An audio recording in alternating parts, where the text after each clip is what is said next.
Well, welcome to the 2018 November Native American Lecture Series. I am Dr. Smythe, or I'm standing in for Dr. Smythe. Dr. Smythe, who is the head of the Culture and History Department, is winging his way back from Germany, where he went to look at museum collections from our area. And we're working on seeing what we could do to have an exchange to bring some of those items back, and also to have joint exhibits with one of the museums back there, and also another museum. They're very anxious to begin to work with our people. So that's why he's not here and I'm here.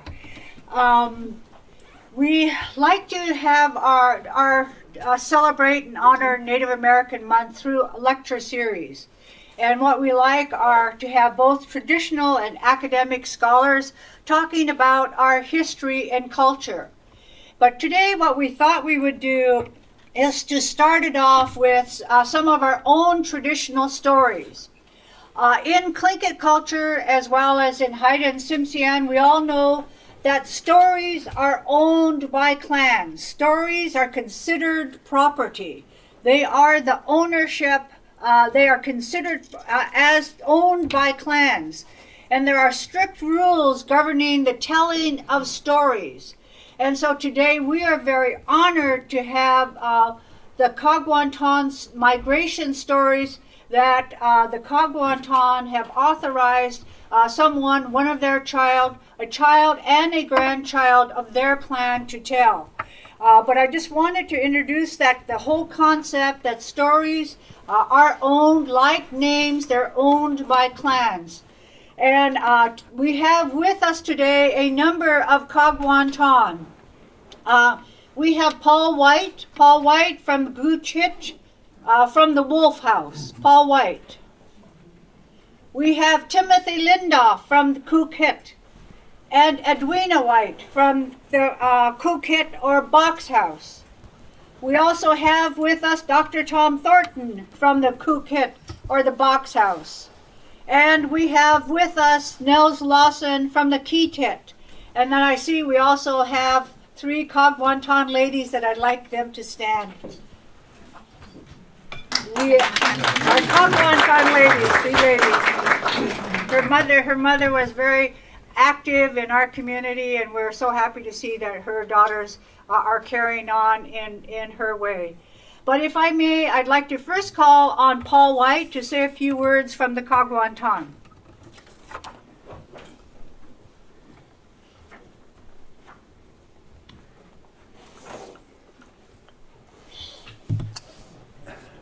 When I stand behind one of these, I always feel like I'm hiding away from you guys.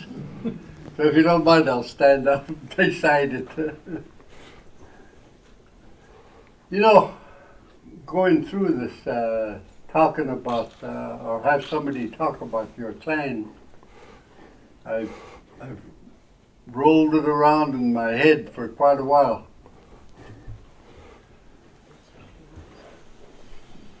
Been a lot of changes in our culture. One of the big ones I'd like to talk about here had to do with my grandfather and his 4 brothers. John K. Smith was his name, and he had 4 other brothers.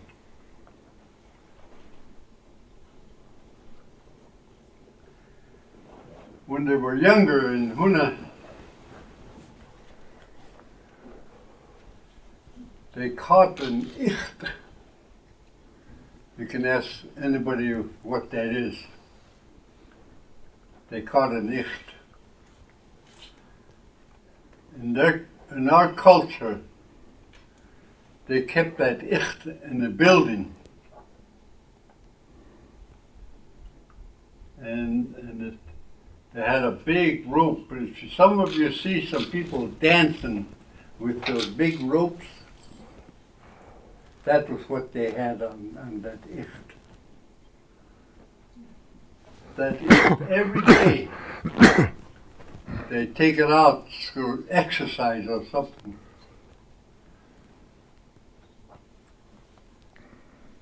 And that icht would drag them into the water, swimming so hard. And then finally one morning, it was out there swimming, and they were trying to pull it in, and they killed it. Here comes the federal marshals. It was neither the 1800 late 1800s or early 1900s that this happened. My grandfather was a real young man. They got arrested,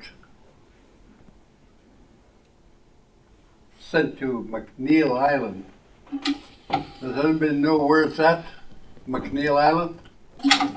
Okay, it's in Washington. I was down there working for a pulp mill machinery, designing the structural part of machines for pulp mill. That was interesting work. That one I really loved. But I was also played for the AAU team. We had a chance to play on that McNeil Island. I said, "Whoa! I got to make sure I'll go to this one." I went out there, McNeil Island. John Kay said, "You ever go there, you'll see our names as you're walking in." So I looked for it,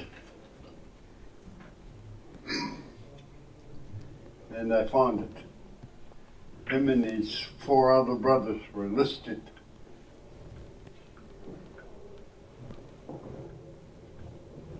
He was working with a lawyer, and they finally came to an agreement. It's federal government, so they were dealing with the president of the United States. Somehow they came to an agreement.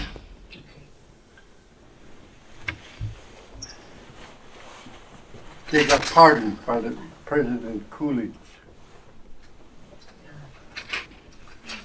When they got back to Alaska, Ehuna, he was the leader of the Sockeye clan. Well-respected leader.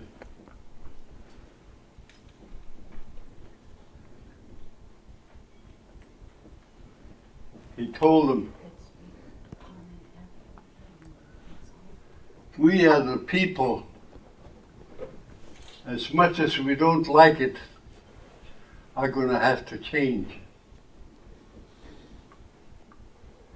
We're going to have to put that part aside."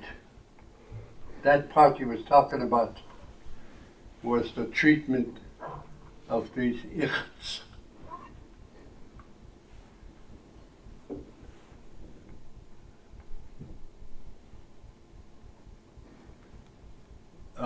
If you'll excuse me, I'll have to ask the ones that are also listening on the outside of this.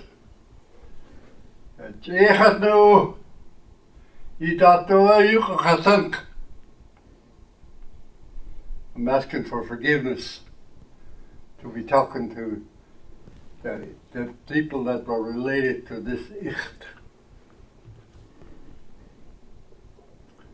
And he told the people, and it was part of the explanation came at the very first Sealaska, and that part wasn't recorded.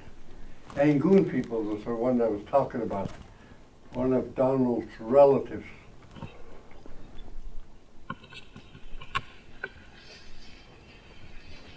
He said when that, he was telling the people, when that happens, it's not only going to affect that area, it's going to affect our whole culture. We've got to be prepared for that. There's a man that was pardoned by the President of the United States.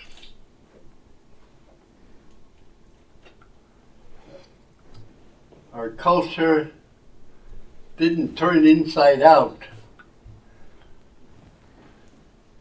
A lot of the punishments that came from when our people did these things, to keep the peace amongst ourselves,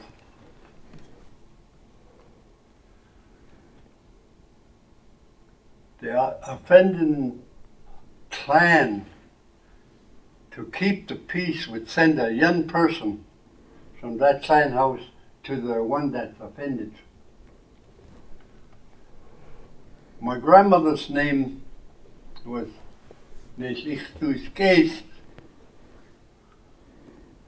Somebody that understands that Tlingit can interpret it to another person. It means, come on in. They were calling in that young person they sent to that clan house that was offended. In there waiting was the offended clan with their knives. They used to kill that young person from that other clan. That had to be put aside. That's what he was talking about. But along with that will come other changes among our people.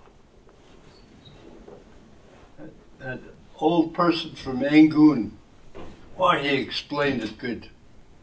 I wished it had been recorded, but they didn't record it.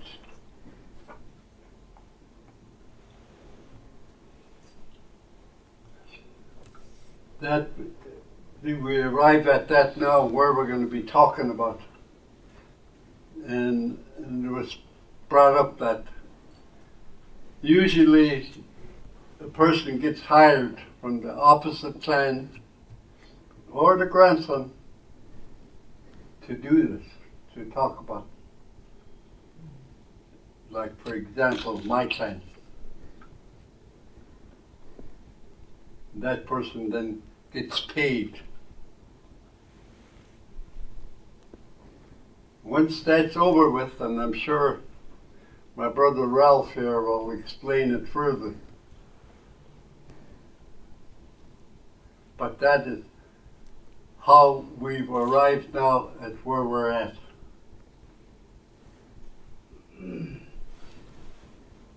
I like this little gathering like this.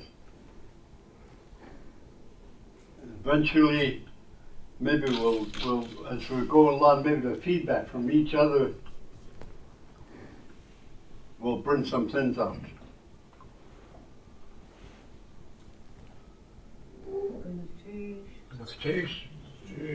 And now, you want me to also add the other?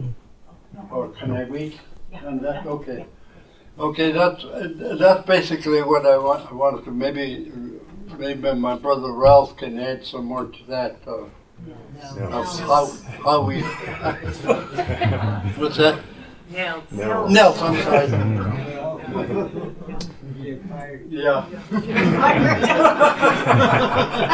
That's how much we see of each other.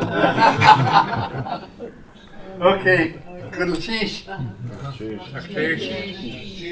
So I'd like to call on another Kaagwaantaan, and representing the coop hit or the box house will be Timothy Lindoff.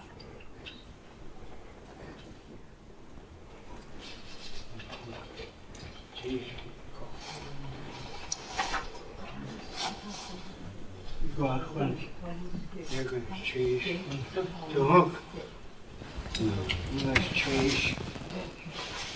And you are cheese. David. Let's go cake. Here was cheese. Honey. The right one. Here to once ago, you're going to choose chance to say a few words. You heard my brother-in-law, Connie, talking about the history of our grandparents, at least go us. Our people were really once very strong, and we still are. We have many young, talented, young people that are coming up that are really learning about the culture and our history to carry on where our uncles and the grandparents, where we were at from each village. From the northern part of us, from Yakutat, all the way down to southeast. Not alone, we have great people from Déix, Angoon, and further down in Huna. We learn from our uncles and our grandparents to how to cherish one another and love one another. When our loved ones pass on, we nurture each other by our opposite sides to hold us up, to give us encouragement. That's what it means, to hold you up with spirit, good spirits, good courage. For a year, everybody's going through time if you lose your loved one, either from the raven or the eagle, moiety. The way we heal is nurturing each other. And by that, we're gathering our goods, putting up our fish, our berries, our most highest possessions, our artwork, our grandkids, my older sister's children, their children are our grandkids, our most highest possession of our family. And I thank Donald for being married into our family. We have those grandkids we love. Myself, I really, like my brother-in-law stated, prayed about it and really thought about it hard.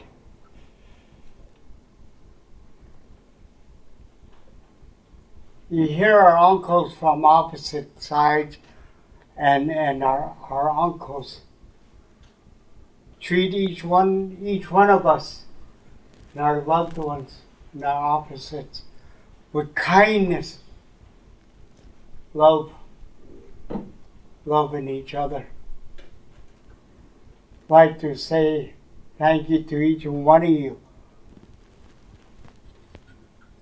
Sometimes you say things out of spite.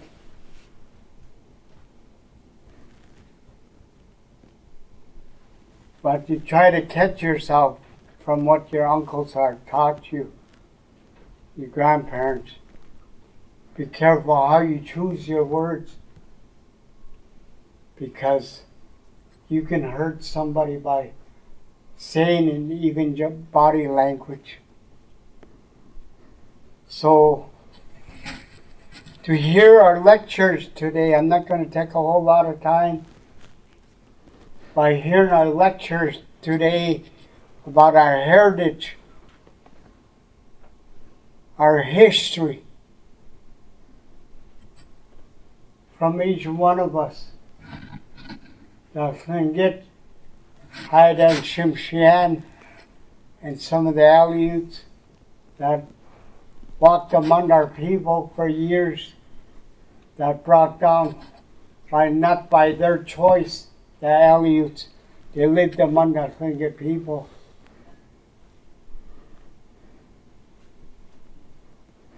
I really thought about today. It's an honor to be here, standing and witnessing what's going to happen today to Donald, Rita, Rosita, and her staff for putting on this nice event for us so we can hear our history, our culture with dignity and respect. I really thought about it. How would I look at my grandkids? Thinking, gee, your grandfather's acting that way. Is that the way your grandparents raised you? Like, so I really thought about it, prayed about it, so we can witness such a fine program today, to hear each other. Just the way we heal from the things we went through in life, our uncles, our grandparents, our great-grandparents. My great-grandparents come from the Chukanetti clan, Henry Marvin. That's where my grandfather, John Marvin, John Hanlon, Reuben Chartlain. The white man changed it to Chartlain. It was Chartlain. That means big mountain. So that's one of our two uncles was raised by him. So he honored that name. One of our Kaagwaantaan, Kukitaan, from the box house, was raised by his uncle. That's the way it was back then. If they didn't have children or one of them passed on, they didn't have any more children. The parents used to give them one of their loved ones so they can share their love with their brother or their sister. A sister would give one of their daughters. You still see it from time to time. The aunties step up to raise their children.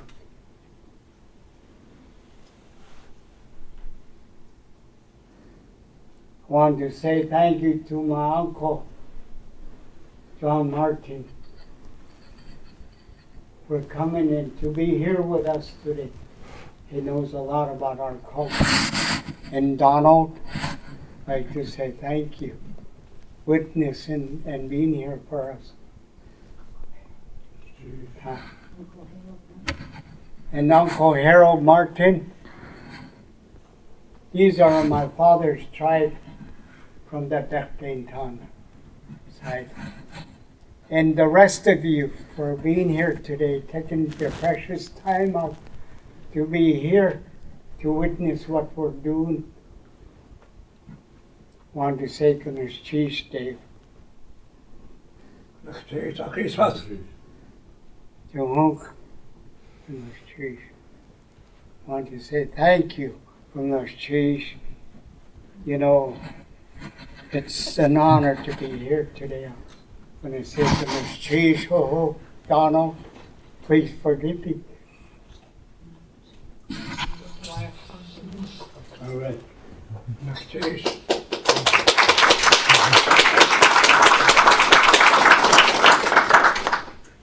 The Kaagwaantaan are all here together as one clan, and I know we have one other house that's here, the two-door house. I don't know if anyone from the two-door house wants to stand beside their sister and brothers from the other houses. Mr. Kagi, or I know that they're here with us and support all of the Kaagwaantaan. So we wanted to show, you know, that, and the Kaagwaantaans will show us that they are one clan, Kaagwaantaan. And if I may now, I would like to introduce Nels Lawson. Nels is from the Keetit, and he will be introducing us to our speaker. Thank you, Nils.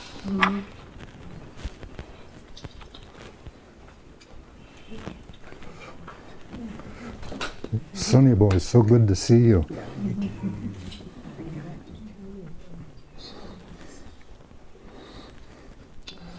Anyat Kusani. Anyat Kusani. Gunas ho ho. Thank you so much for being here today to witness and to listen, to hear a small piece of Kaagwaantaan history. As Rosita has pointed out, it has not been our tradition that a clan would speak of its own clan history in public. How that has been done since time immemorial is we would hire somebody from the opposite clan, preferably a child of the clan or grandchild of the clan.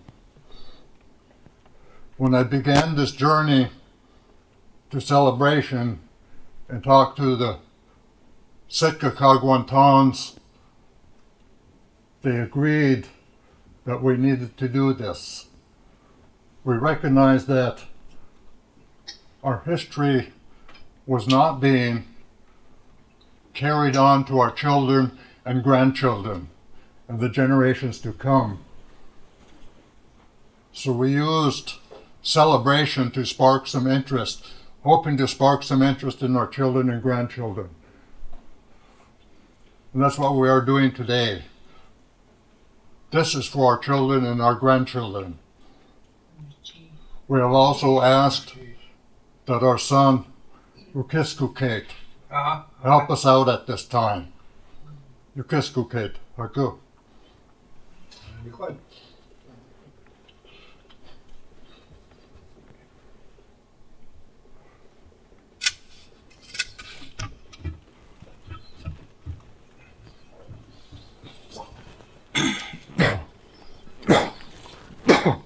Is this on? Sha awadaneki, yat yakini, sakaka, achisas Kaagwaantaan, Oh, yeah. achtawoyak e.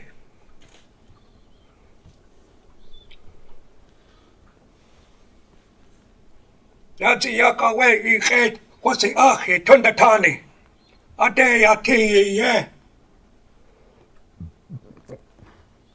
I heard your words. I've heard the words of Paul White. We'd met before this, and we talked things over. And I heard the words of Mr. Lindoff, who shared his words of how things were done.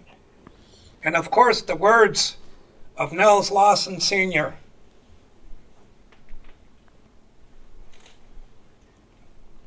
Long ago, I grew up hearing the stories of Kaagwaantaan.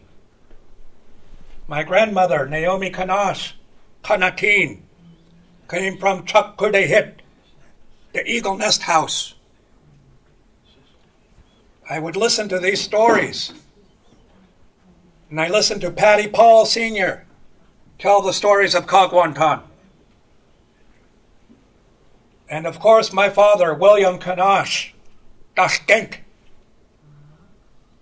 And my grandfather, my mother's father, George John Sr., Déix from Cook-Hit in Angoon, but originally from Hoona.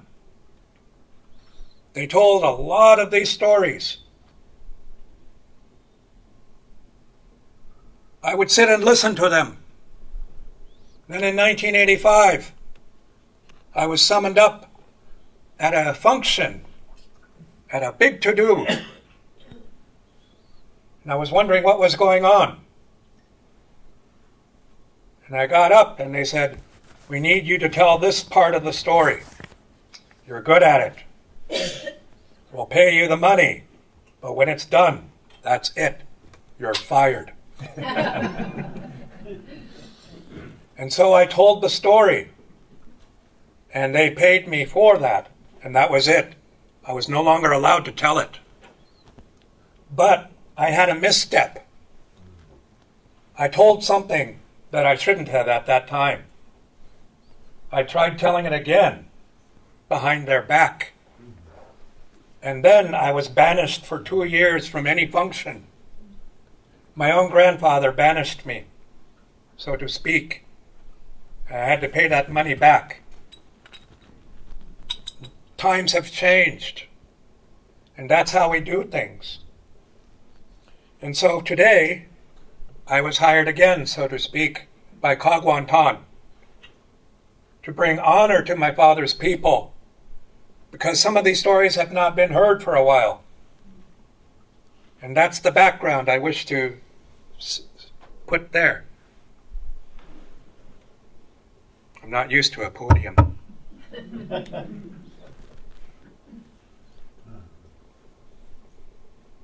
My Tlingit name is Yukiskukeku.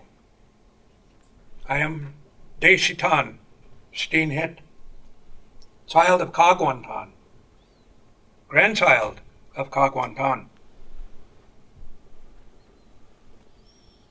From time immemorial, we, the Tlingit people, lived here in Tlingit country, comprising of most of southeastern Alaska and into the Tongass, in British Columbia. The times were idyllic. They were good times. The temperature, the climate was quite agreeable. Food was plenty in the sea and in the land. But that was soon to change.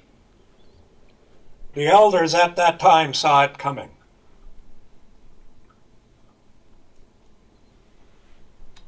Winter was coming. What they would call the winter that never left. Food started becoming scarce everywhere. There was one Tlingit. He sent his nephews out. He gave them a net. And he said, go and catch fish for the village. And they did. They came back and there was lots. But as time went by, they kept going out, and there was less and less fish. Soon, when one day there was no fish in the net, the nephews came back. The uncle then told them to put that net up on shore. The Tlingit all came together.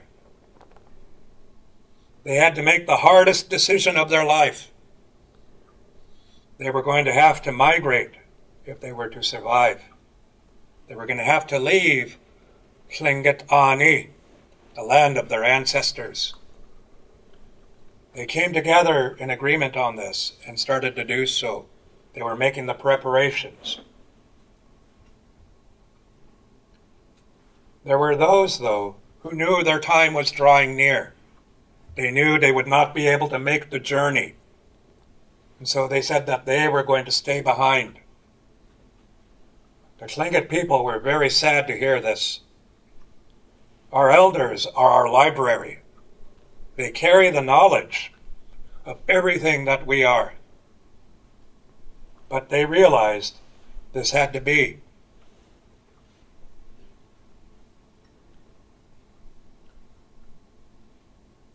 Some young men, some young ladies. This was hurtful to hear. So they decided that they would stay behind to help their elders in their last days. And they told the others to leave markers all along the way of where they're going, and that they would join them later. And this they did. Some were very sad to hear of these people staying behind to help, but they knew it had to be done. They brought out things that were being packed, and for those that were staying behind, they put them down before them. Ooch wak kade. Ooch wak kade. These were things for them, to help them to take care of the elders.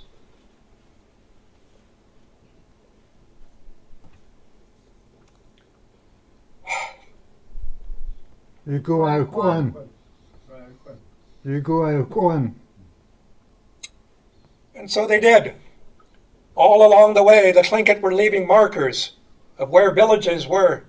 They were leaving markers of the trail of where they were going. They were going down south, and they arrived soon to a land of giant trees. They were bigger than anything we had ever seen in Tlingit country. And there they decided to stay for a time.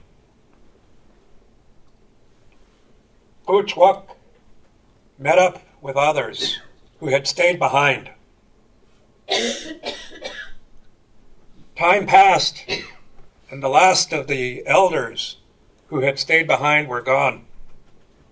And as agreed, they made this migration to the south. They found the Tlingit who had made the journey to the land of the giant trees. And when they saw them, they were crying because they knew their elders were now gone. Time passed.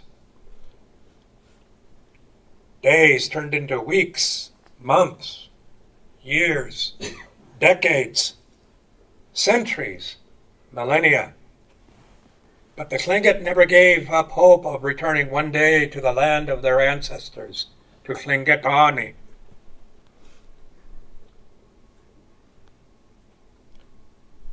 They sent out people to go and see if the ice was still there. That snow which piled up so much and came so far down south. The ice was still there. They never gave up hope, though. Every year they kept going up north to see where the ice was. Then one year, they saw that the time was right. They could see by the changing of the seasons how things were changing. And so the elders and others came together, and they decided the time was right to return to the land of their ancestors.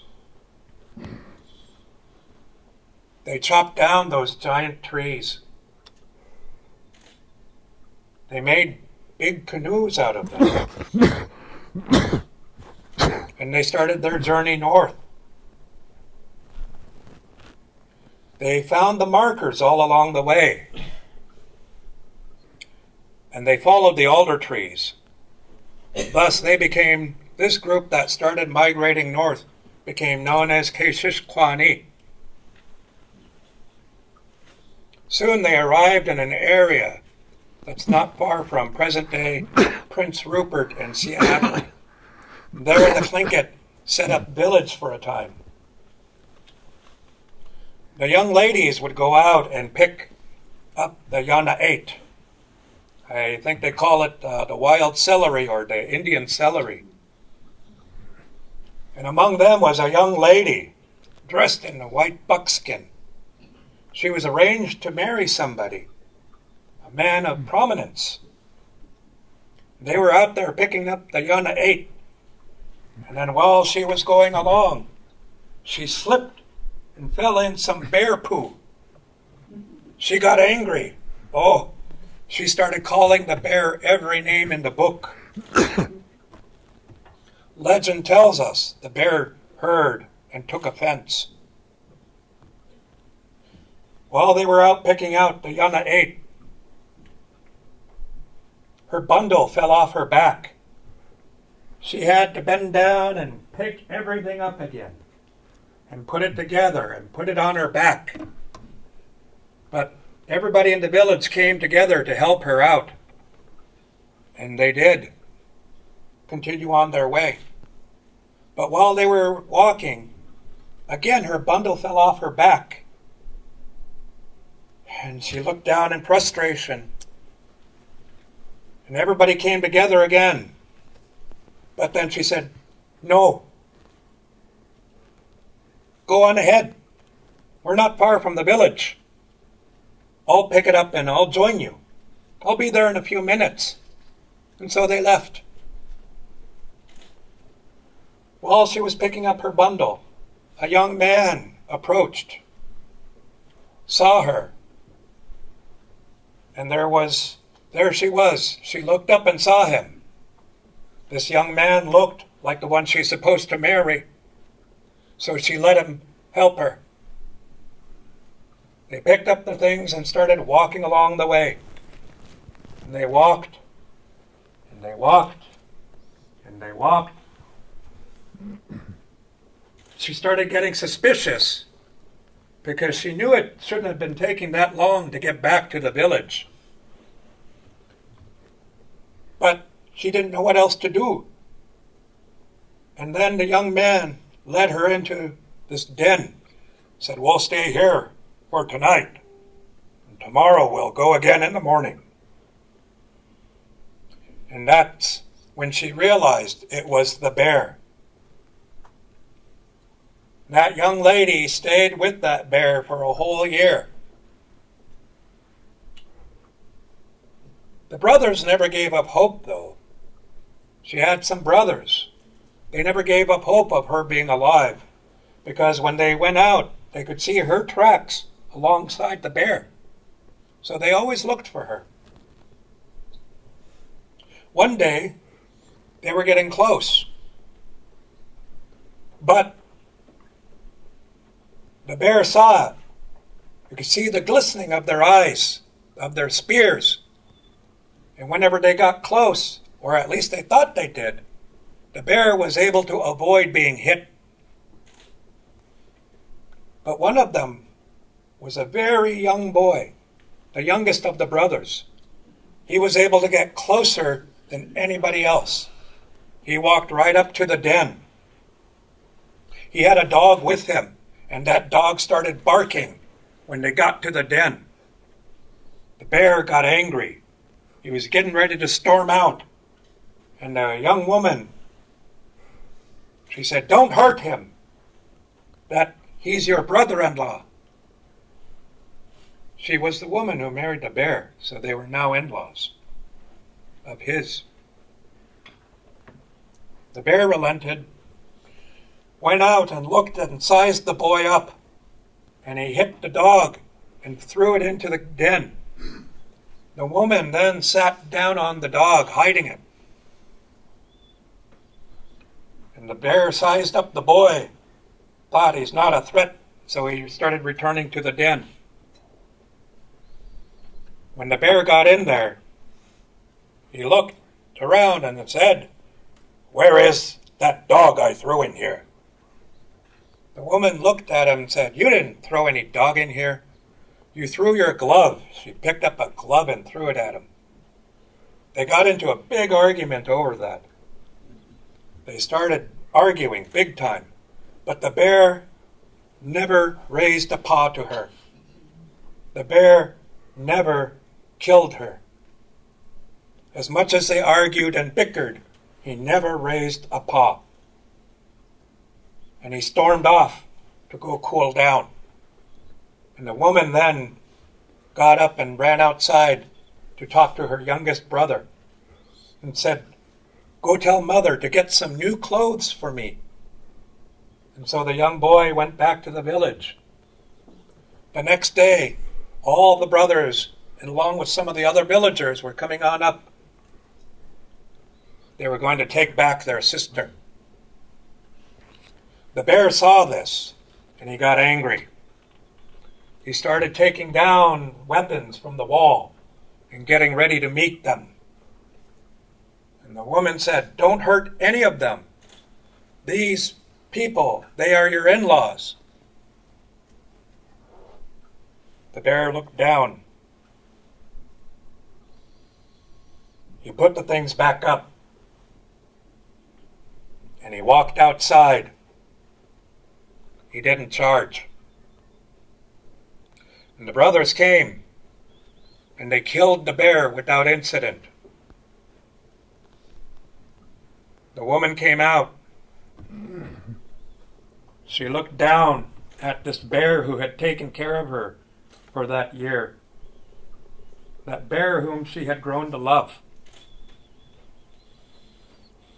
Said, "Don't take any of the meat." So they took only the head and went back to the village.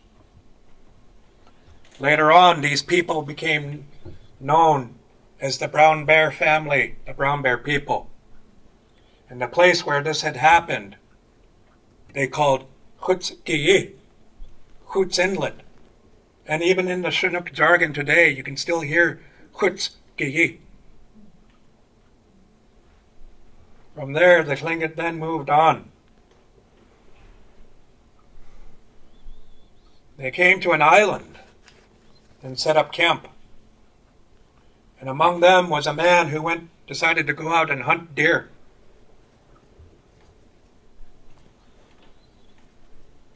He wanted to provide deer for his family and maybe for a few others.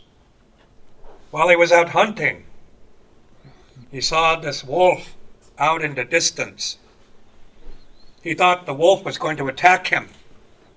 But as the wolf got nearer, he could see that the tongue was hanging out.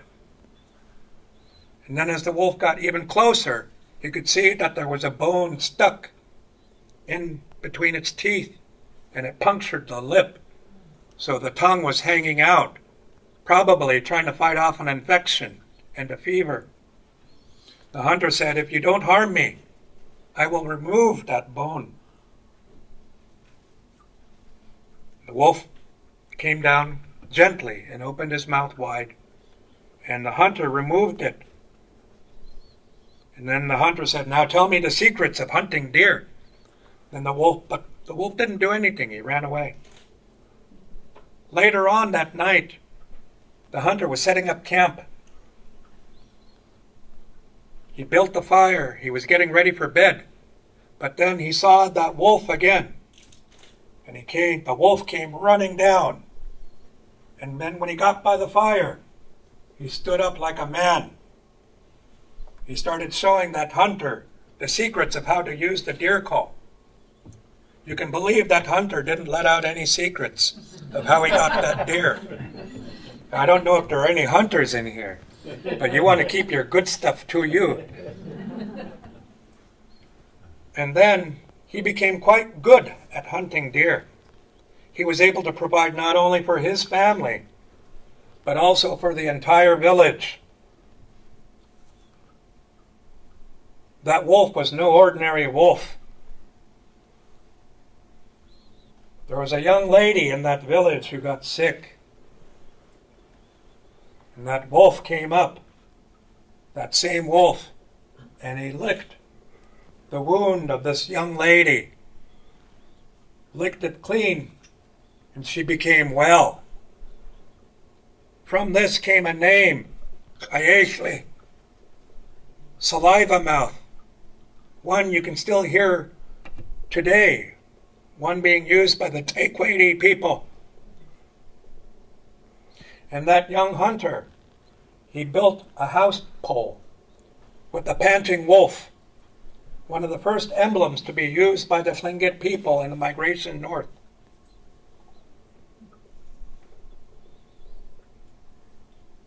Time went along, and the Tlingit decided they were going to try to expand their territory by finding the markers which were left behind by their ancestors. They found some and were moving in. Another tribe came in, though, and they decided to pick war with the Keshishkwani, Tlingit people there. And they went to battle. But the Tlingit won, and they took some prisoners of war. Among those prisoners were high caste people as well. And that tribe that tried to fight then sent an envoy. They wanted their high caste people back. The Tlingit then came to negotiations with them. They reached an agreement. And that's when the Tlingit people, the brown bear people, the ones that would later become Déisheetaan, got the killer whales as crests. This was used in trade for their high caste people. And their journeys then continued on. They arrived into the Kaagwaantaan area, the Tongass, in British Columbia, just right by Ketchikan area. The brown bear people built 2 killer whale houses there. And they saw this area, and they saw this bear that looked really nice. And they saw that the environment was good. Lots of fish, lots of things in the forest. So they stayed behind. They called that place Kaagwaantaan. And you can hear it even in today's rendering of it, Kaagwaantaan. The Tlingit then moved on north, a little further. They got to a place just outside Wrangell. They called it An. There's a saltwater lagoon there. I haven't been there. Maybe it's still there, but I don't know. But in the legend, there is a saltwater lagoon and the Stikine River. And there was abundance of food there. The area was cleared out. They found a marker there left by their ancestor. Some markers, though, were gone because the glaciers during that ice age carved out the land. So they couldn't find all of them. But they found these ones. And some of the Tlingit then stayed there at An. Some of them moved into Kix Bay. Maybe the Kiksadi one day will tell that story. But for the sake of ours telling here, that's suffice it to say, that's what happened. The Tlingit then moved on. They came and they saw that the ice was still very abundant around Tlingit country. They looked, and far as the eye could see, to the left and to the right, ice. The glaciers were still there. Some of the Tlingit went over the glaciers. Some of them went under. Some of them went around the right. And the Kaagwaantaan group, though, they went to the left. But something in the distance they saw puzzled them. They didn't know what to think, so they sent a scouting party. And that scouting party then came around the glacier outside, near the ocean. And they looked. They could not see what it was. They had to get closer. And they saw that the mountain, there was smoke rising from it. It was blinking. It looked like it was blinking. And they got even closer, and they saw it was a volcano. And today, only 10 years ago, they recorded for the first time on video when a volcano is erupting, that lightning will be striking all around the peak. And when they were looking at it from a distance, it looked like the mountain was blinking. So this is how you know these Tlingit people were talking about it proper. They approached and they saw that there were some good trees on one part of the island, good for making houses and forts. And they started chopping everything down. They went around the blinking mountain, as they call it. And they went into Catalina Bay area, or as they say, Nahuasquit. This is where they started chopping everything down. Then, all of a sudden, in the midst of them appeared this woman. She was very upset. She was the lady of the volcano.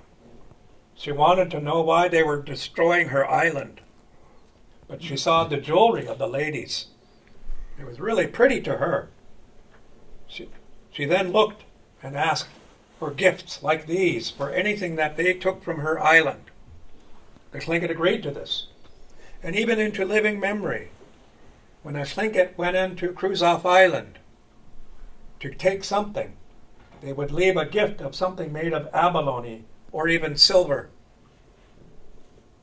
because the balance must be kept. And from there, the Tlingit did move on. They went to Point Slocum. Some of the Tlingits took seeds with them from what they had in the lower south area, and they brought it with them. Some of them grew really well, some did not. They became known as Déix X, the ones who have gardens. From there, the Tlingits then moved on in to Icy Strait, or ground at the mouth of Glacier Bay. There, the Tlingits started building houses and forts. They called it Kaguantaan, Grouse Fort. You know, the grouse must have been plenty for them to name it so. But they never lost contact with the killer whale houses in the lower part in Taguas. And so they sent a party to go down to give gifts to the leader, Deisheetaan, the leader of the two killer whale houses. When they arrived, they had learned that Deisheetaan had died the year before. They were told to wait because they were having a memorial for him a year later. So they were only a couple days out. And they said they were told to wait. And so they did. When the time for the ku'ig arrived, they were invited to come on in. The people from Icy Strait, from Kaguantaan, had gifts that were for the villagers, and also gifts for Deisheetaan. They took the gifts that were for Deisheetaan, and they threw them overboard, destroying them. And they said, in his name only, Dusai Todach Udawajab. Even today you can hear such a thing being said at a ku'ig. As the ku'ig went on, gifts were brought out, and also the at'u was being brought out. And the people from Kaguantaan were given the gift of a bear hat, a tunic with a bear on it, and a song that went with it. The song was about a bear standing in a pool.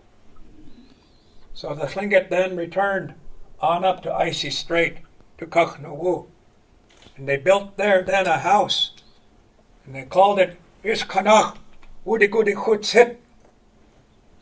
The house was named Bear Standing in the Pool, but later on it was shortened to Chutsit, to Brown Bear House. Time continued to go along. The Tlingit were growing in numbers, and as they explored, they found more markers of where villages were once. All over southeast Alaska, they expanded, even into Yakutat, or as they said, Yakutat. Things were going along quite smoothly, but then something happened. An invading tribe from the Yukon area came down the Alsek River, and they invaded and took over the fort at Yakutat. Only one person from the Brown Bear and one person from the Panting Wolf group escaped. They went up to Lituya Bay and on over to Icy Strait or Glacier Bay and told of what had happened.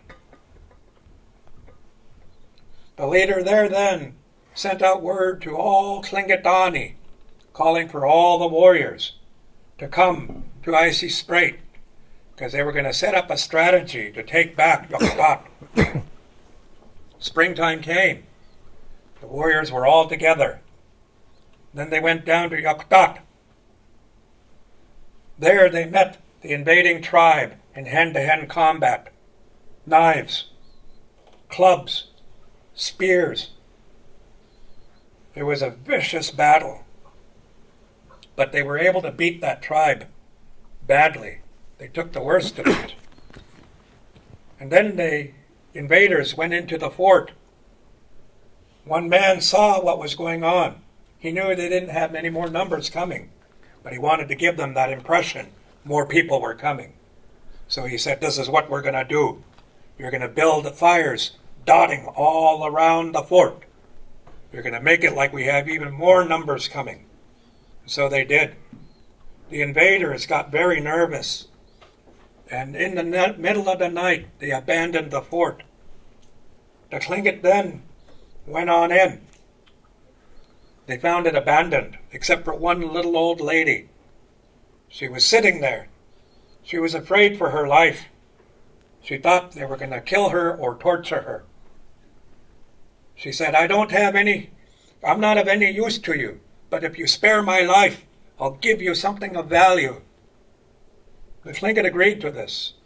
And that's when that little lady went on up and led them to this bluff where there were 2 trees. And in between the trees were some house posts. And the Tlingits then took this. They took these things. They were going to go back to their village. But they started seeing some problems with it. A warrior, some of the ladies came along after the war. Some of them fought during the war. But this one came out and was looking at the situation. She was sitting there studying how these house posts were. And she was looking at the canoes. And she said, it's too big for the canoe. It's too big for the canoe. So she showed them how to build something that looked like a catamaran or a barge so that they could bring these house posts back. And thus they did. From this came some Kaagwaantaan names. As Kaag, between the trees, because that's where the house posts were found. You can hear that from the Kaagwaantaan, this name. Another Kaagwaantaan name came out, Tlingit Kaagwaantaan. This name you can even hear today. There's a gentleman in the audience that has this name. It means crying from hunger.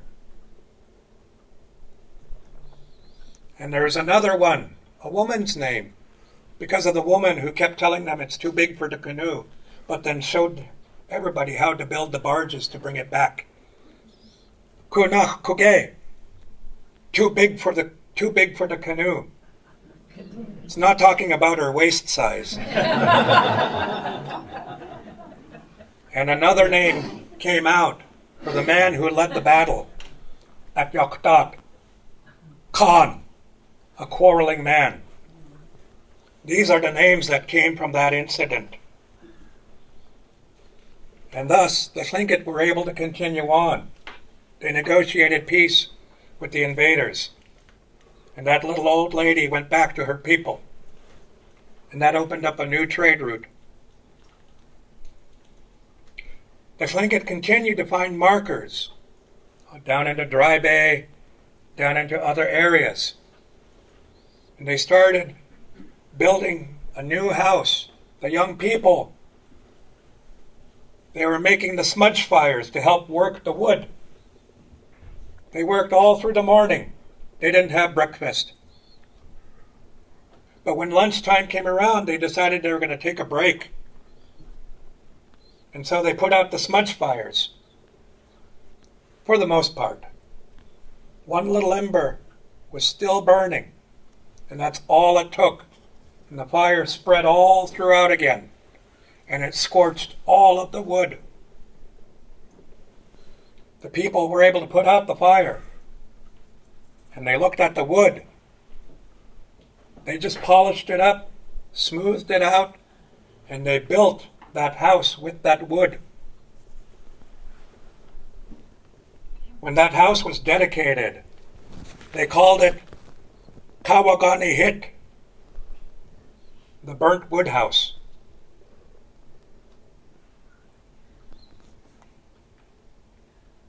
soon that group was growing so large, they started calling those of the Panting Wolf and other groups Kaagwaantaan.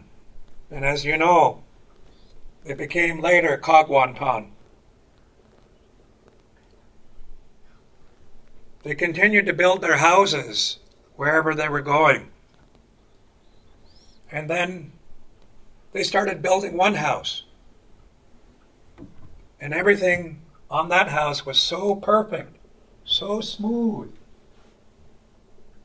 A lot like this, very smooth, very even.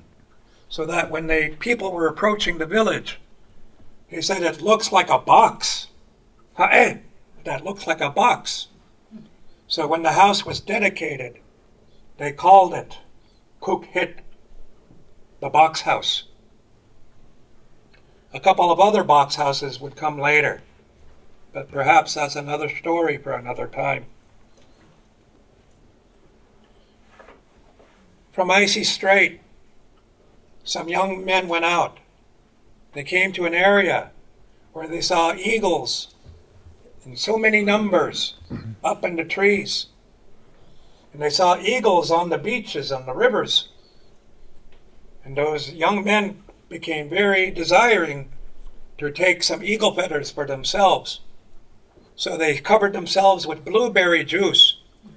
They were going to sneak up on the beach to the eagles, and when one lands, they were going to grab some feathers. But there was an eagle that saw what happened and what was proposed to happen.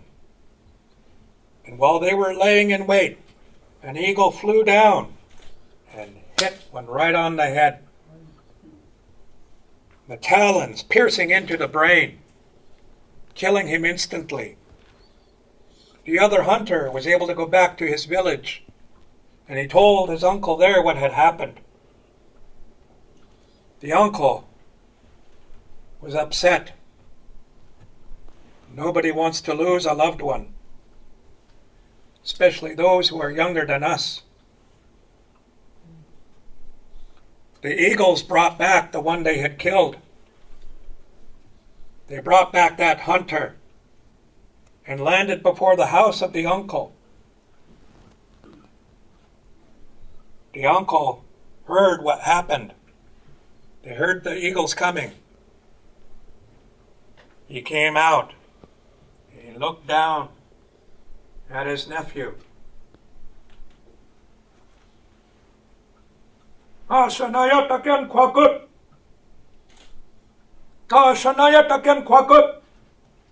Can I reach the end? Can I reach the end?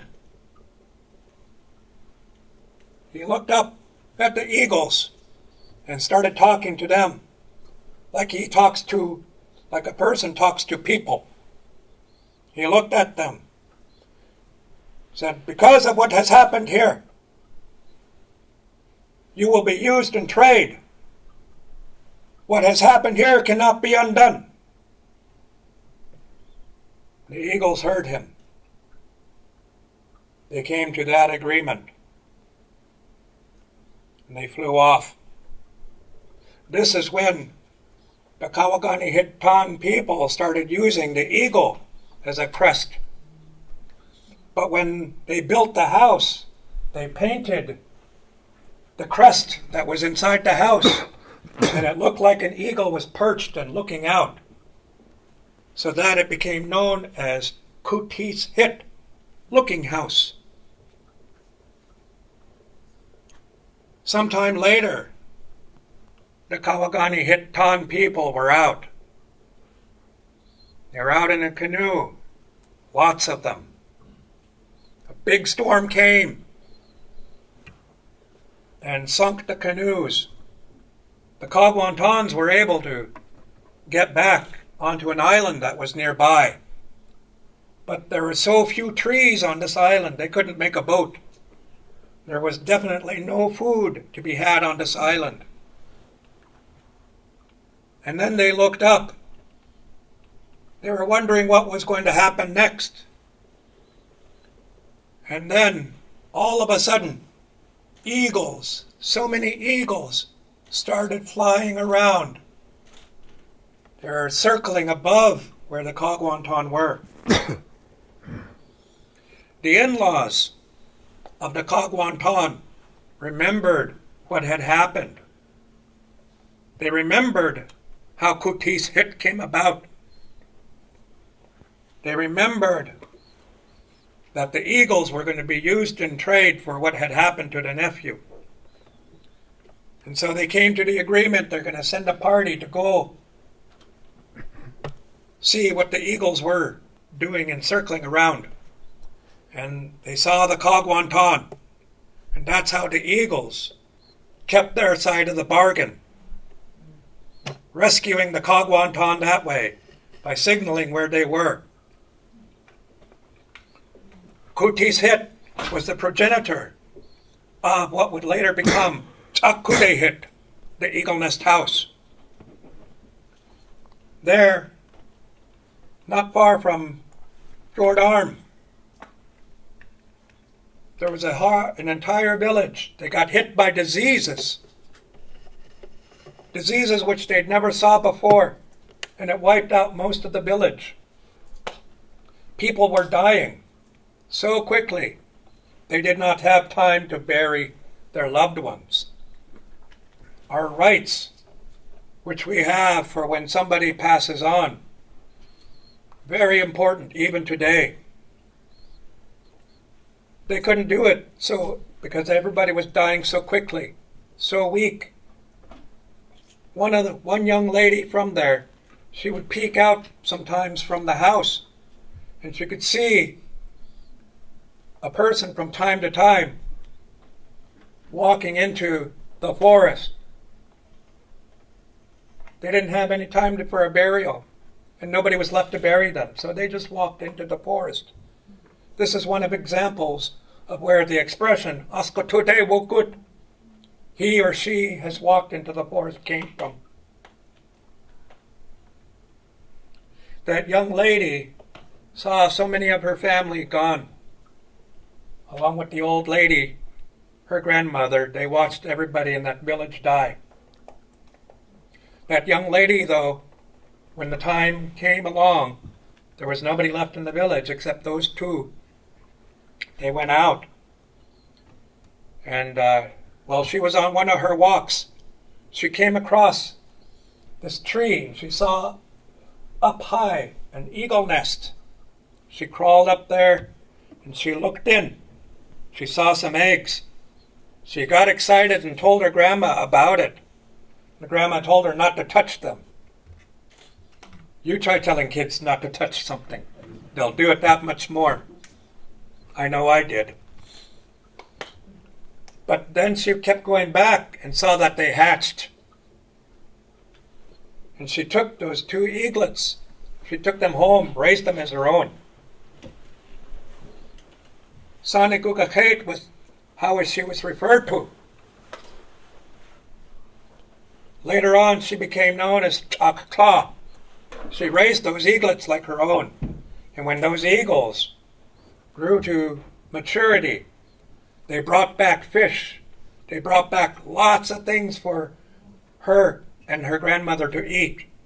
So again, the eagles kept their side of the bargain by rescuing these two. And later on, another tribe came. They saw just those two. And this young man married the one who was to become Chakla, Eagle Mother. And thus, the Kaagwaantaan were preserved. And thus, the birth of Hit, the Eagle Nest House.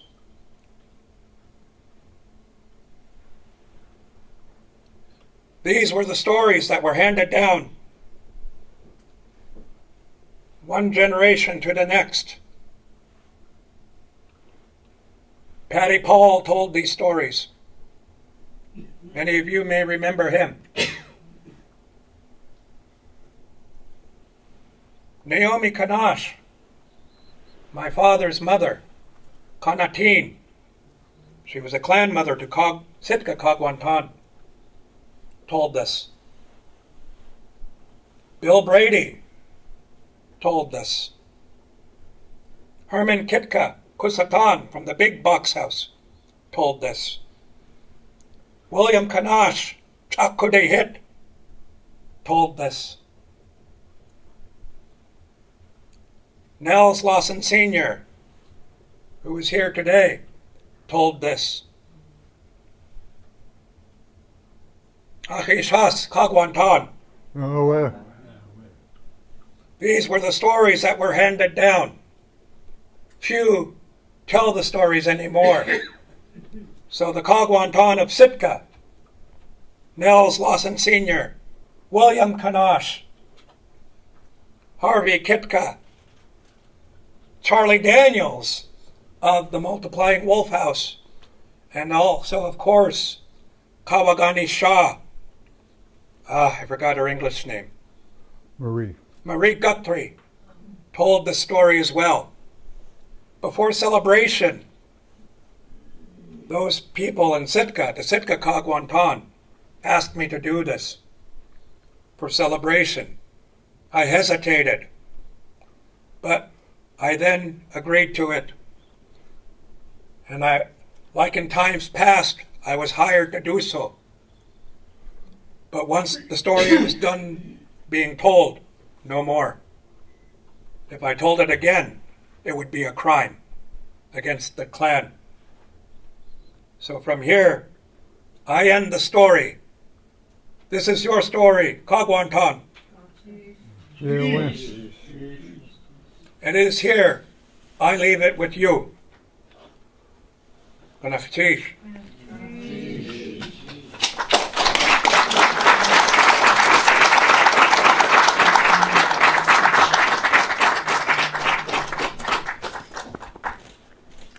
A very important part of our tradition and our culture is that when we ask our opposite to do something for us, is rewarded. So I'm prepared to offer my son a reward of a small cash amount for helping us out. Grandchild.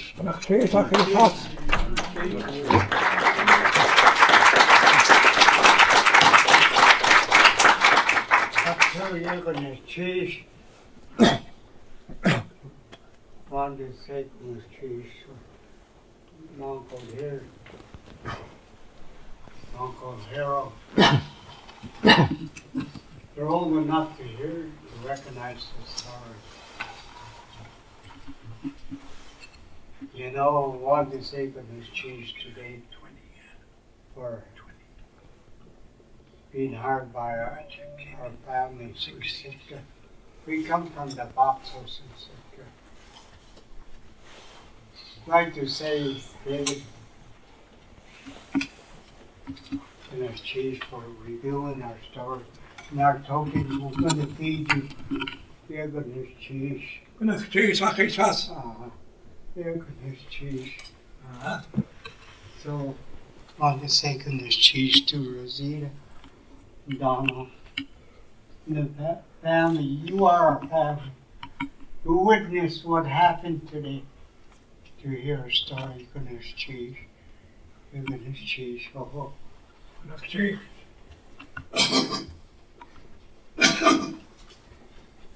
Katsurg was voor de cheese hier gegaan. Grandchild. Cheese. Grandchild. Are you going to introduce John? Yes. I can do it. Okay, go ahead. You do it.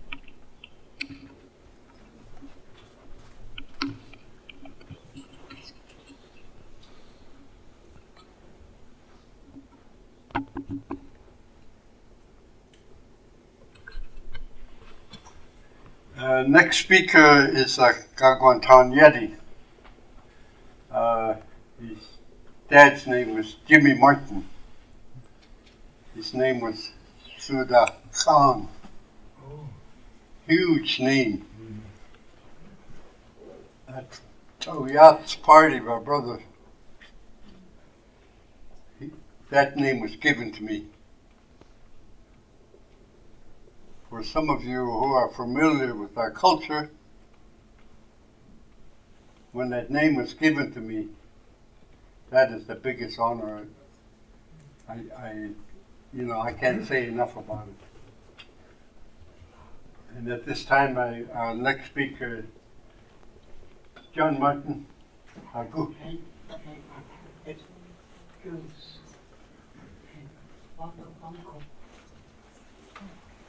Just wait, Uncle. Eddie Doctor, Uncle. Girls Doctor.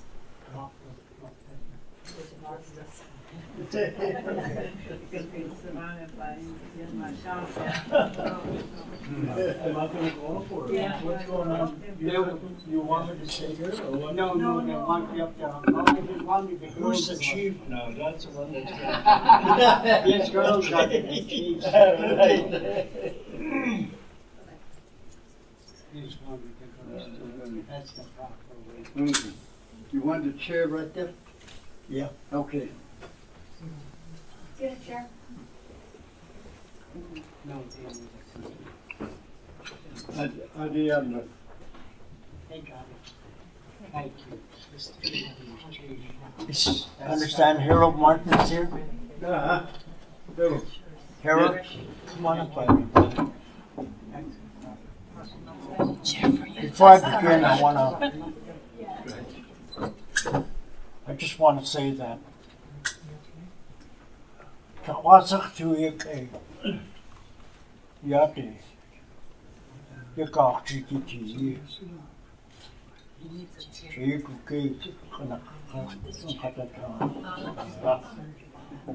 it's always an honor at a gathering like this, whether a lot of us realize it or not.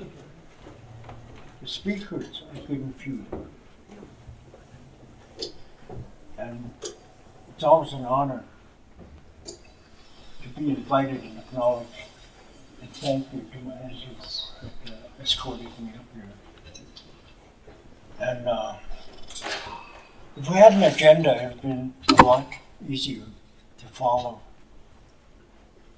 And I just want to acknowledge everyone that's here, that's interested in the historical data.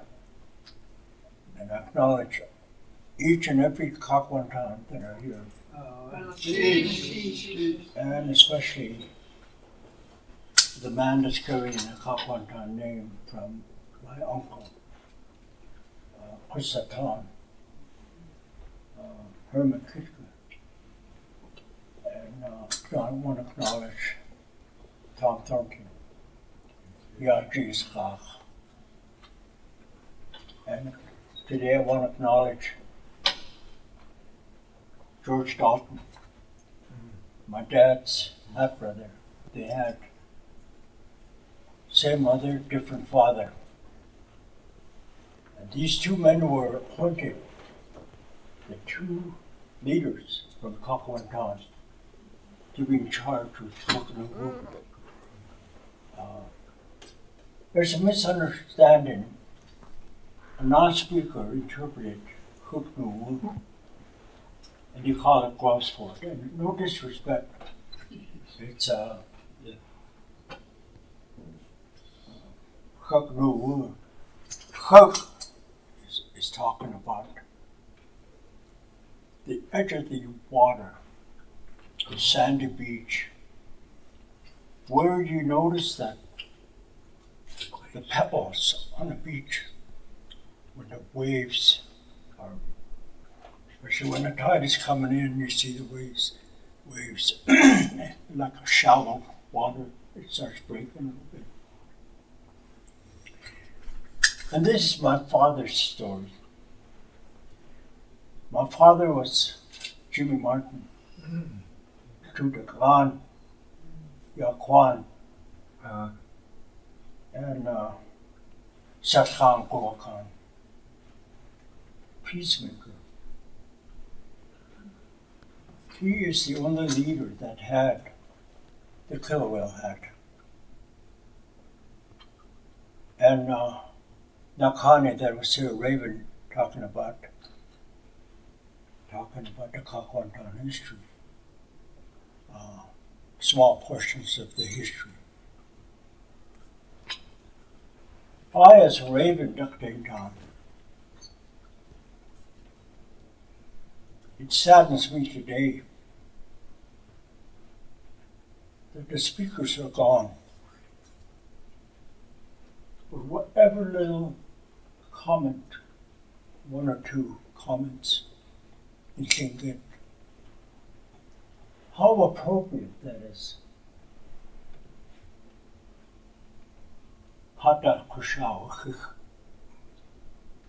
The speakers and the elders are gone.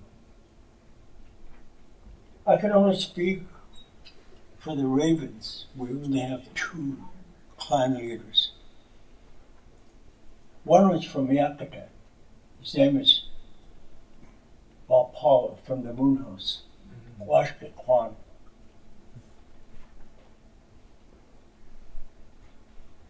My wife had family in Yakata.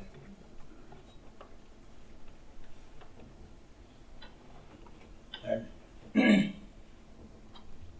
really close to Nellie Lord and Lena Farkas from the Moon House.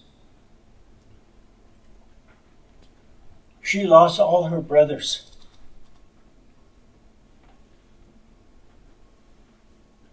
And today, I'm Karen, her brother's name.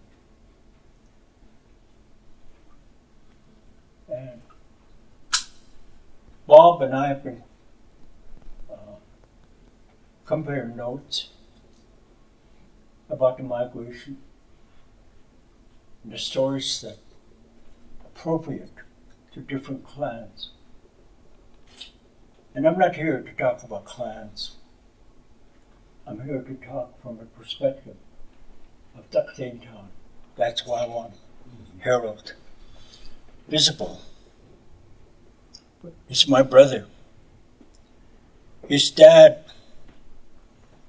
when I arrived in Petersburg, he acknowledged me and said, "This is going to be your brother." How appropriate, because we are connected by our aunt, Hitler. And I want to acknowledge my concept, why I'm speaking, acknowledge Don Gregory, unity. His marriage, so appropriate. When he married my niece, became my nephew. Until end of his journey, or end of my journey, he'll remain my nephew forever. And once you have a brother-in-law, mother-in-law, the Tlingit concept is forever. Mm-hmm. It's not just a different culture, you have different concepts. And I'm sharing with you some of the protocol according to Tlingit law. Time is escaping, but I can't afford to rush. I want to make sure I take my time and make appropriate comments. All my family members that are here, my aunties, my nephews. Tim Lindorf calls me uncle. How appropriate. His father was from our clan house. And Edwina, my auntie, was Déix X. Her mother was married to my grandfather after his first wife passed on. My grandfather was Andrew Jack.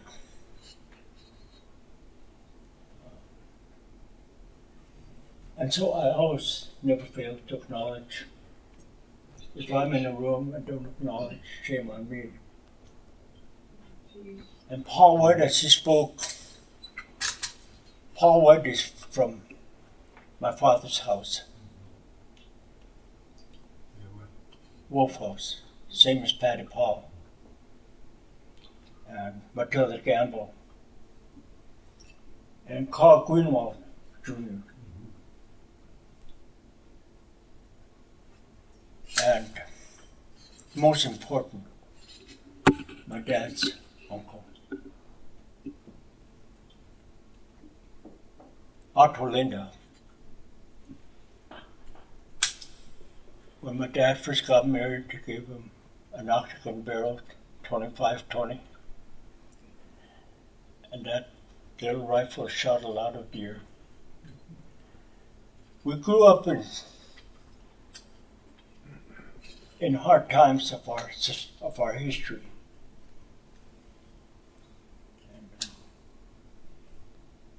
to live by currency, American currency. The villages had no money, and they still do. High unemployment rate.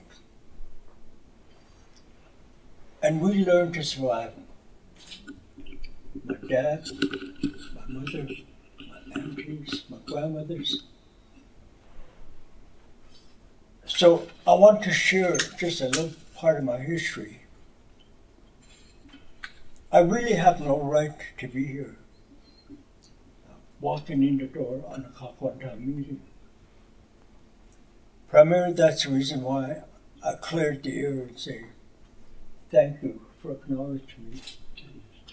And have a few words to say, because I'm a Kaagwaantaan Yeti.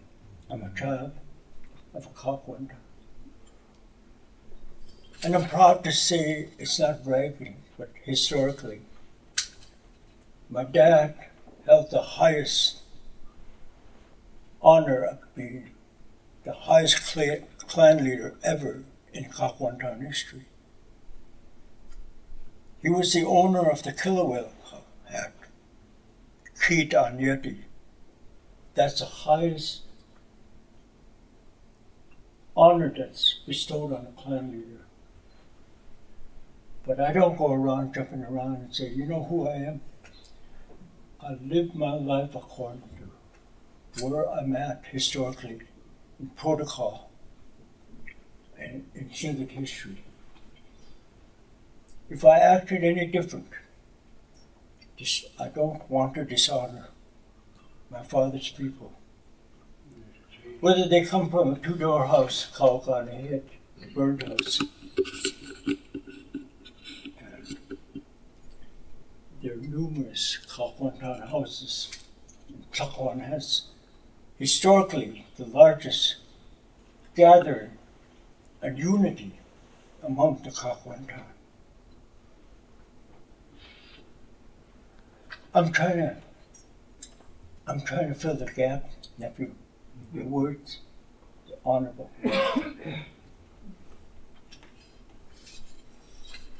There are two types of Kaagwaantaan. The one that migrated inland.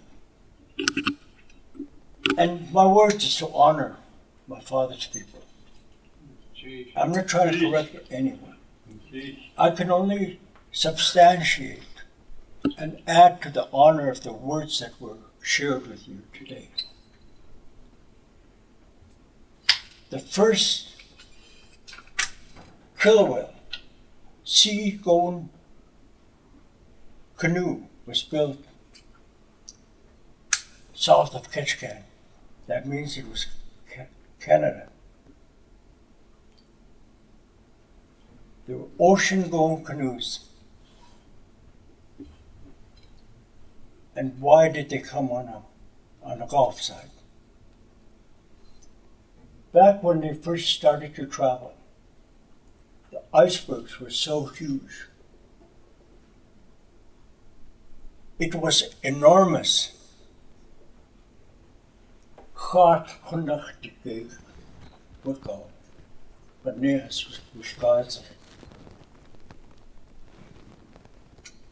History tells us that the inland waters were so full of icebergs. After the Ice Age, we can actually confirm the fact that the whole coast is full of glacier. They call it the Ice Age. I gotta share something humorous with you. We had a student, an honor student, give a presentation, and I was one of the captains on a catamaran, Ala Marine. And incidentally, they have a logo on the Al Marine company. They had a sea wolf. Pretty interesting. Incidentally, Bob Allen became a good friend of mine when he found out who I was. His wife, she's also Kaagwaantaan. And I found out why that sea wolf is on the Al Marine vessel. And they're still interested, and I don't visit often enough with them.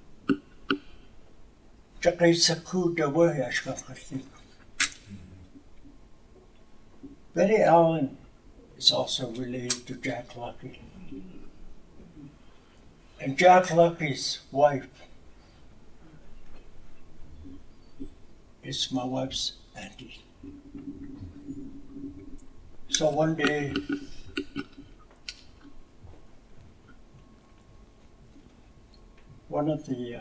I just wanted to be riding on a catamaran. So I applied for a job with them and that was about 20 years ago.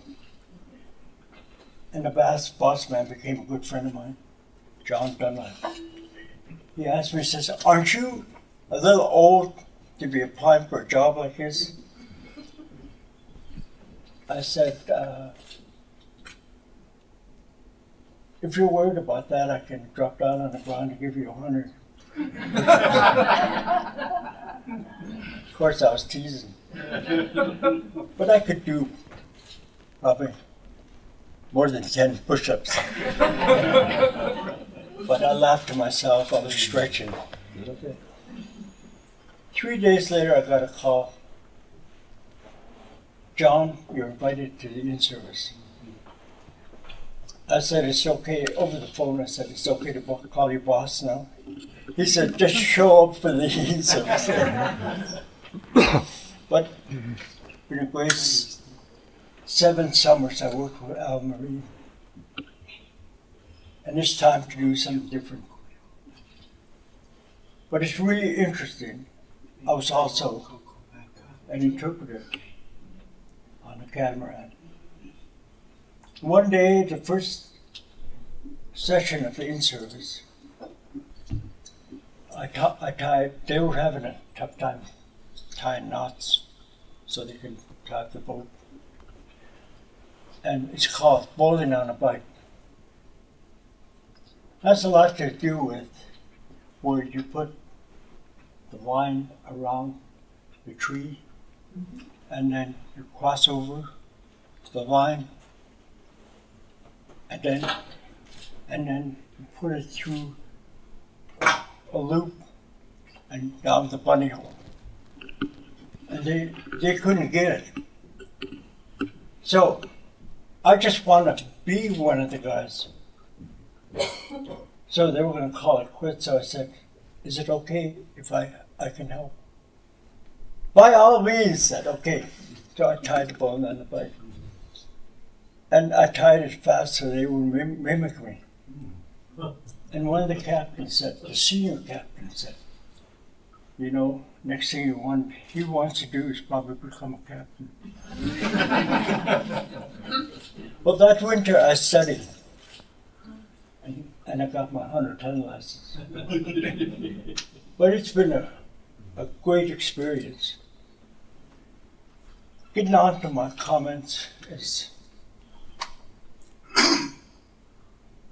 I want the audience to ask me a few questions. Something you want to learn about my dad's family. Their predecessor. The low value before the artifacts came through the door at the new State Museum. In order to ensure it, they gave a low value of $50.3 million. And that was a low estimate. I once asked my dad, remarks out of jealousy, Dad, why don't you just move someplace? You can live anywhere in the world. Why do you have to take a verbal beating? You know, he is so methodical. I'm not trying to act like my dad, but I'm proud to be Kaagwaantaan. He said, son, come on, we're going to have a cup of coffee together. And my stepmother didn't make the coffee, my dad made the coffee. To put a little value into our chit-chat, he calls it chit-chat. He wasn't trying to indoctrinate me, but he wanted to hear. And he said, son, I thought to myself, oh. He said, I'm hearing things in the community that they want you to be a clan leader. And you're always acting like a shkahadi. That means like I don't look where I'm going, you know. So he was worried. And he said, and you call yourself a college boy? I said, Dad, I said, just ask me anything and I'll be honest with you and I'll tell you. If I don't know, I know. So my dad was not only my dad, he was a friend. He taught me well. If you really look at my head right now, it's not very large. But there's a lot of history. My head actually should be about this big. But I share one of the stories. Kaagwaantaan hit the bird house. One of the first houses in Kaagwaantaan, next to box house. They used to split the trees with wedges. And they were not always perfect.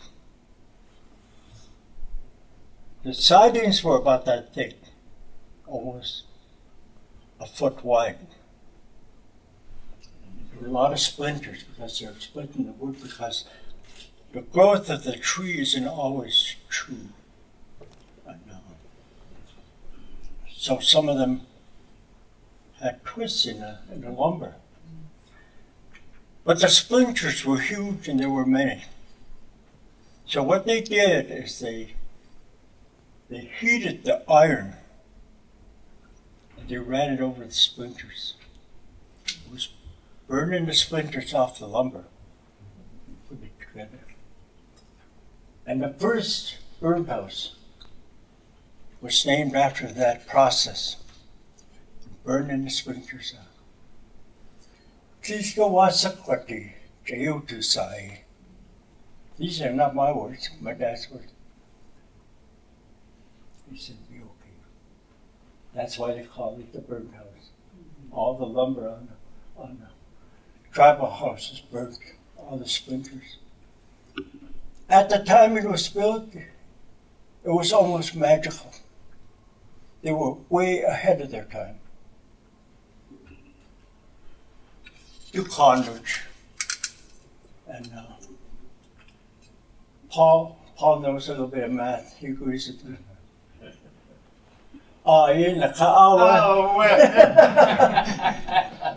When the Tlingit word grabs you, that's when you say, don't be embarrassed. What? Yeah, what? So, thing that it's getting away from me is, I try to live the honorable clan leader, the Sakai House, the Raven from Victoria Bay. I think I've done a good job. I'm 82 years old. I'm about ready to retire and give the reins over to another Raven. And the man that's in the running right now is Will Weir. He's like my brother, Harold.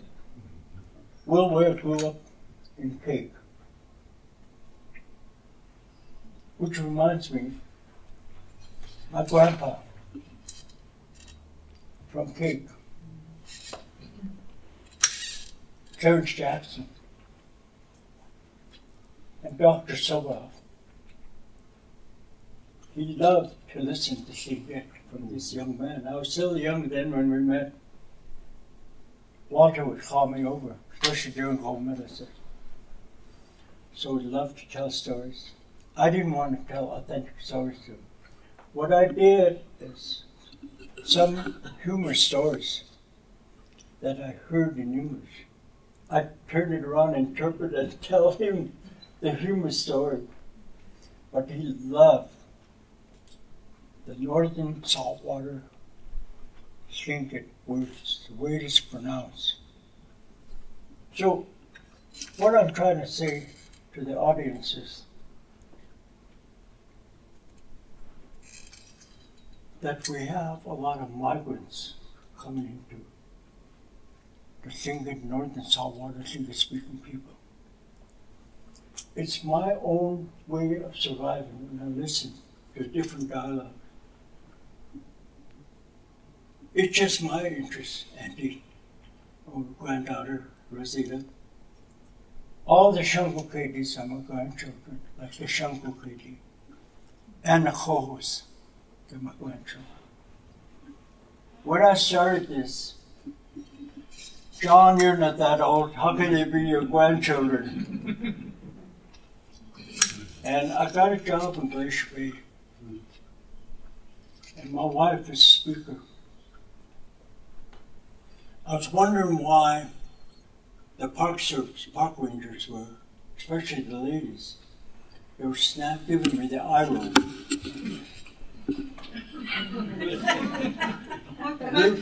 Here my wife had been trying to put together the comprehension of Tlingit country, protocol, names and such. Then one day they asked her, what is your husband to you? Oh, that's my father's name. My father, is what she said. And you know our colonial friends, I had a lot of them in Glacier Bay because they were changing jobs and assigned to different places. And I asked, what's going on? And they wouldn't tell me. And one of them is a real close friend of mine and my wife. But your wife just said that you're committing incest. And I told my wife, you better explain the Tlingit culture. Instead of saying anti or opposite clan. And finally, the rangers were saying, good morning, Mr. Martin. Good morning, John. And I knew she explained well. But I have to watch. I'm walking like a narrow path because of my dad. I don't want to bring dishonor to my father's people. And especially Herman Kika, the ones that are here. It saddens me that a lot of responsibility, that our language is dying. And it's a difficult thing to say for me. I hear singers, but they have a different dialect. And I want to share the story of the landing of the ocean-going canoe south of Ketchikan, means in Canada. The ocean-going canoe. Before they came to northern part of Alaska, meaning Sitka, aboard there were Tequidi. Aboard that canoe there were Deisheetaan and the Kaagwaantaan. what is a big part of the story that still puzzles me? Why didn't they build a killer whale house in Sitka? That was their first landing. And I had a chance to talk to University of Pennsylvania.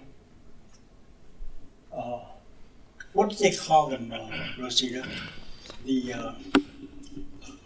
curator? Those people that I thought you was Sitaka. He was going on and on. So I asked the audience if they get all my friends and family. I said, did Huna have a killer whale house? Not a word.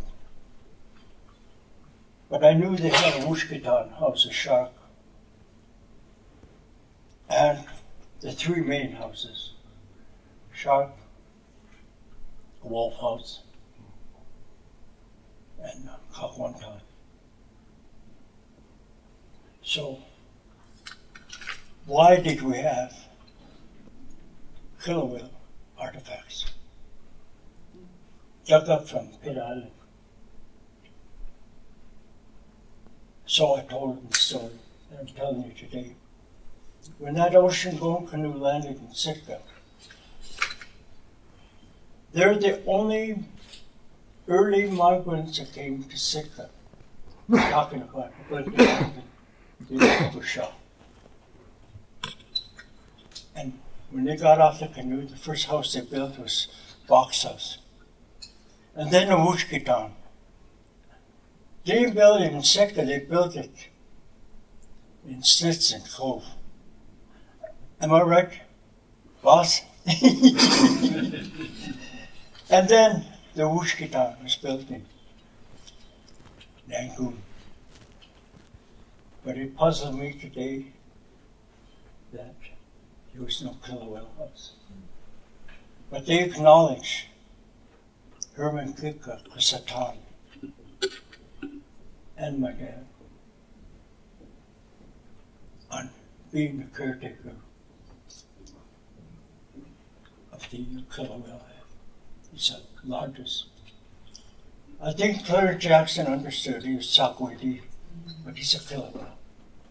There's a difference between the plain fin, dorsal fin killer whale. Those are the ocean-going killer whales. That was a canoe that came to Sitka. The other one was Sakwiti, the people of the harbor seal. We know the story. I'll cut the story short. I don't want to hurt your ears though. The reason why they call it harbor seal killer whale is the story is uncle was taken out of jealousy to drown when you set him off on a rock. The harbor seal people saved him. Cormorant was swimming by and told him he seen fish. Nothing's going to happen to you. I'm here to save you. He really listened. He said, I'm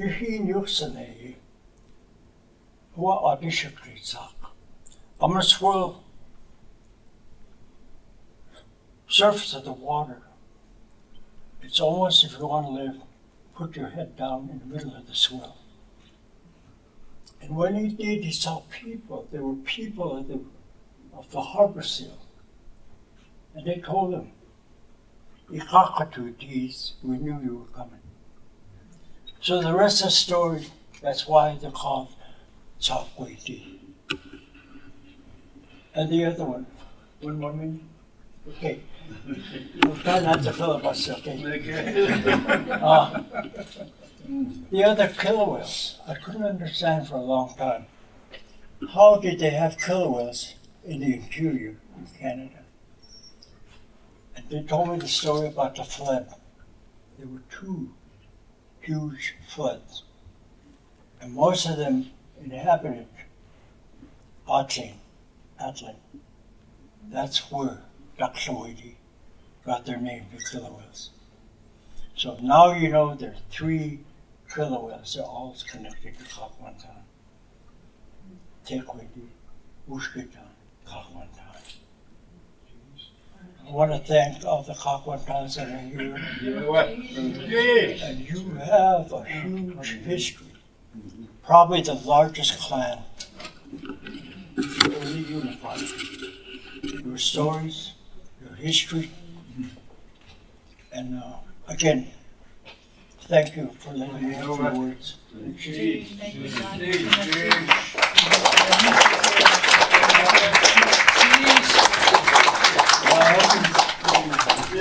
Harold. Yeah. Harold. We have some other ravens that want to acknowledge the Kaagwaantaan. And this is Harold Martin, and I want you to know that he has done a lot of work. If you go downstairs into our exhibit, you'll see his work along with Tom Thornton, where we have 3,300 place names that are recorded, and we have to thank this man and Tom Thornton for that. So, Harold, we just want to thank you for it and acknowledge you as a raven here. You're going to say a few words? I understand my brother just asked me to come stand with him. I want to give him permission to say anything, but I do need to acknowledge and honor my grandparents, the Kaagwaantaan. I am a grandchild of the Kaagwaantaan. So thank you very much for bringing this history to us.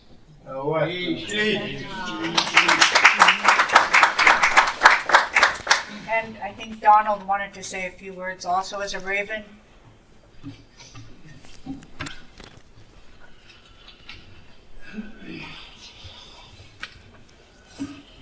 I wanted to thank the Kaagwaantaans for allowing us to hear this history, and I wanted to thank Tim for acknowledging me. We were planning this and we had a little bump in the road, but thank goodness we were able to work this out and everybody was able to participate in this. And again, on behalf of Deisheetaan, I want to say thank you for sharing for us. Thank you, David. I wanted my nephew to come stand by me as I make the closing comments. Tom Marks. Rosita, when you're done, I just need 1 minute. I want to make a presentation real quick on behalf of David there. Okay.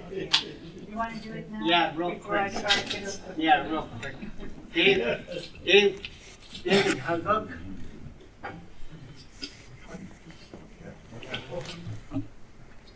I'd like to thank Dave, but I want to acknowledge the young ladies' moccasins, how fine they look. They're talking about how fast things are changing, how fast times are changing among our young people. I want you to take a look and admire David's moccasins. Hey, Sean, you're going to achieve. This is part of our healing. When we laugh and tease each other, that still shows we love each other. You see, yeah, one brother. I just wanted to share his moccasins and modern time, the new generation. That's part of our healing when we laugh and tease each other. Thank you, honey. I wanted just to thank you all, first here as the president of Sealaska Heritage Institute, but I am also Tlingit and Eagle from the Thunderbird side. And I asked my nephew here, who is also Kaagwaantaan, to stand by me. I think today we saw the beauty in our culture. We saw the beauty in our culture when we came together as eagles and ravens. when we came to hear the story of one of the largest clans in our country, to hear their earliest times of their footsteps in our country, to hear about their southern migration during climate change. We've lived through these times before, and I know that people are worried about this climate change that's coming again upon us. But I always tell people that we've lived through hard times before, but we as a people have still survived. We've survived climate change. We have survived where 2 different governments have come and tried to suppress our culture. And it's true that we came on some hard times where we heard our people say that our culture is drifting out, that it's like the log that's going out with the tide. But yet it was our elders that you heard also reference, Charlie Joseph, where he said, we're going to open up this box of knowledge. And maybe in opening up this box of knowledge, some of our protocols went by the wayside.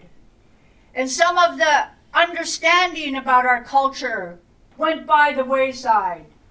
And sometimes some of those misunderstandings have caused conflict among ourselves.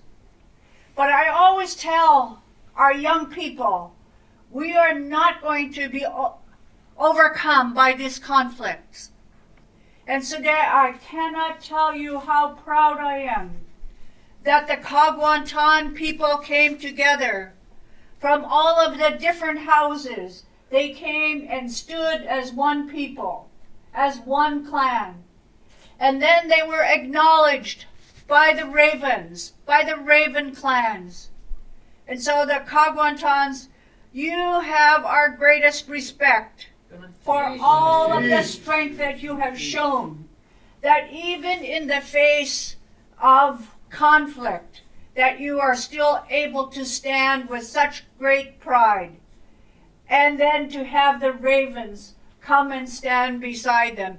This is the strength of our culture. And I want to thank you all for demonstrating it, not only to ourselves, but also to those others who came here, and to others who are going to see this recording. Like Nell says, this is for our children and our grandchildren. This is for the future Kaagwaantaans. This is for the future Shangukwedi, the future ravens, the future Deisheetaans, the future Duckdaintaans. This is for them that you have done this, and we owe you thanks, and that you taught your child, your grandchild so well. So we want to thank you. And in keeping for letting our younger ones learn and also be part of it, I want my nephew to say a few words.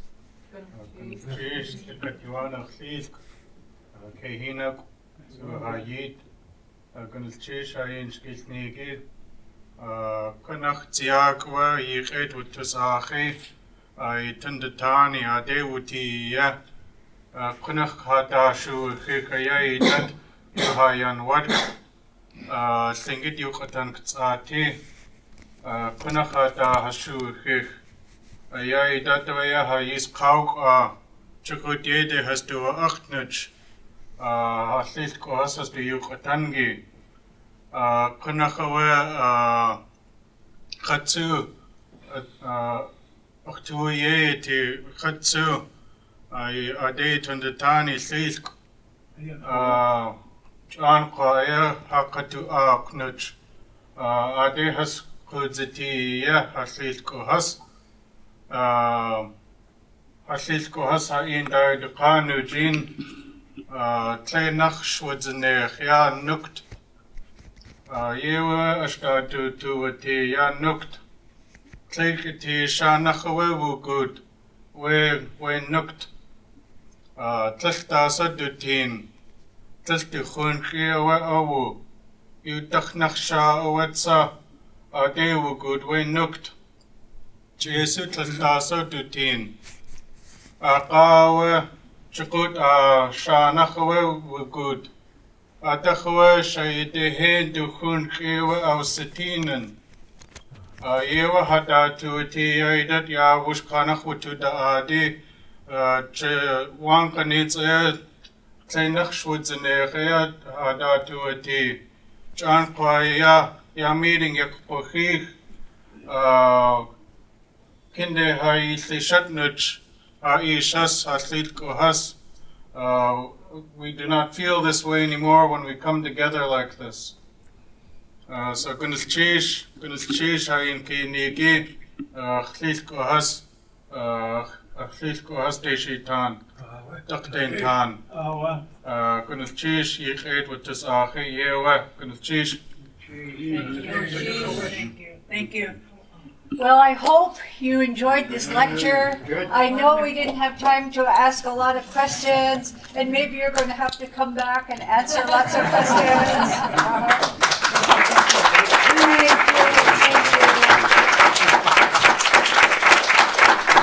And our next lecture is going to be by Dr. Langdon, and he's going to be talking about the Tlingit and the first cannery that was established in southeast Alaska, and how the Tlingit managed to still maintain control of their salmon resources. So come join us again in our next lecture.